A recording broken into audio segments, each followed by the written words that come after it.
So, Fung, your happiness word is authentic relationship. If you could name someone in your family or friends circle that has been a role model in having authentic relationships, who would that be? When I think of authentic relationships, I think the couple that I put at the very top is my oldest brother and my sister-in-law.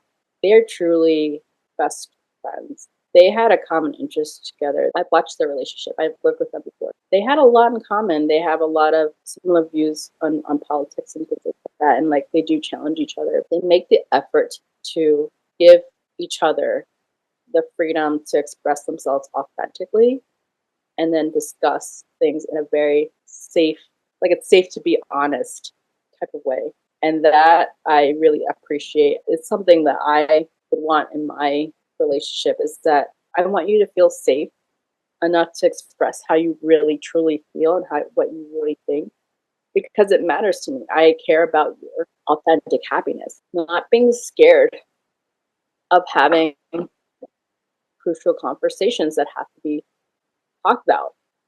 I really appreciate that. I really do because I don't want my partner to always have to have a mask or be on 100%.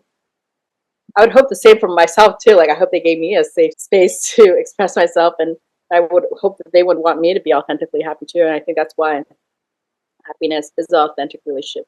Someone who genuinely cares for you, cares about your happiness, cares about you not feeling like overly burdened or overly worked. You have so many really neat, which sounds like authentic relationships to me with your grandparents, your parents, your siblings, and some of your friends as well. I don't always want to share my intimate self with everybody. And I think I've always had this connotation in my mind that those very, very intimate parts I want to share with like my best friend or my partner. And I only want them to see that softness that, underneath the hard exterior. I grew up with grandparents, my sponsor grandparents. They were financially responsible, but they're not wealthy or ultra wealthy or anything like that. They had big hearts. And my grandmother in particular, I found her so inspirational. She wanted to help people. She wanted to make your life better, even if it was the smallest thing. Whereas, like, she saw that someone at her church was struggling to read, she would take that time to teach that person to read week after week, day after day. She did Meals on Wheels every day. She was retired. She had the most thoughtful gifts. She wanted to know what you were interested in, whether it was Egypt and Egyptian things for my sister, or if it was Mickey Mouse and Disney World for myself, or soccer. She would get upset if you didn't include her into things, like invite her to things, like to the three one act plays I had in high school or the musical. I felt like I just didn't want to burden her, so that's why I didn't ask.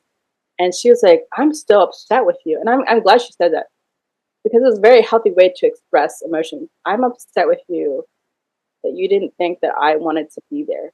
I don't know why. I just have this pattern of like a wall sometimes. I think it's because I've definitely been hurt in the past by people, and not everybody's like you. But then, like something my dad said in the car while we were talking, and we were talking about someone's situation. My dad's a man of few words. He barely says anything, and he comes out and he's like, you really need to be more passionate to other people because they might not have the background that you had. They might not have the support system of your family, the parents that you had, like great parents and great parenting. And you really should not judge people because you just don't know what they've been through. My dad passed away 4 years ago, and those things that he says in those rare moments, there was only a handful of times, but they were just so impactful. Even the time where in high school I had ADHD and I didn't know about it because, like, the more intelligent you are, and the more easier it is for you to be able to hide it and like cover it, and people can't see how much you're suffering with it. I didn't get treatment until a year and a half ago. I was just like, oh God, what's wrong with my life? But people on the outside didn't see a lot of it because I was hiding a lot of it, a lot of pain. I had rejection sensitivity issues, but I didn't show it. And like again, back to my dad was saying, like I attribute ADHD with some of my reckless behavior and impulsivity sometimes. And like when I was driving to high school in the morning, I was very sleepy. And it was very irresponsible because I had been staying up for the past couple of days just doing homework and doing projects and like trying to make sure I was putting my best foot forward. That was such a detriment to my health. I don't ever want to put myself through that ever again of doing like all these all-nighters. I accidentally hit a whole bunch of parked cars on the side. I was so worried about what had happened and I was ashamed. But I also did not want to get in trouble. But the first thing I did was I called home and my dad picked up and he came right away and he said, "Did anybody see you?" And I was like, "No, they don't even know who hit all these parked cars." And he said, "Okay, well, you're going to go and walk back up and you're going to own what you just did, even though you know that you get away with it. Doesn't matter. You're going to go back and you're going to own it." I was not mad at him at all. I was really quite grateful in the sense of like, yeah, that's a very important lesson, that you do not run away from the mistakes that you made. Take ownership of it. Do people do that all the time here? Do some people get away with it? Yes, but in the end of the day, you're going to have to live with what you did. He wanted his children to be good people.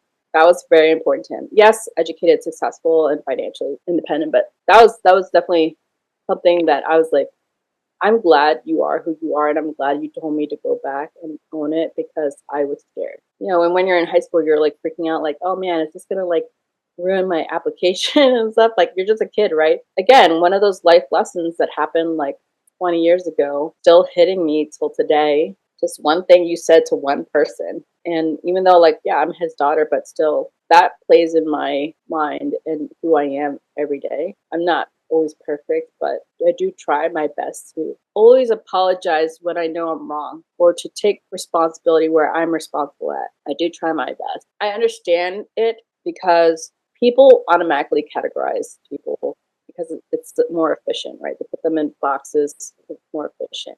While that is more efficient, it really takes away the work of really getting to know that person on an individual basis. I really like taking away a lot of those barriers, those boxes.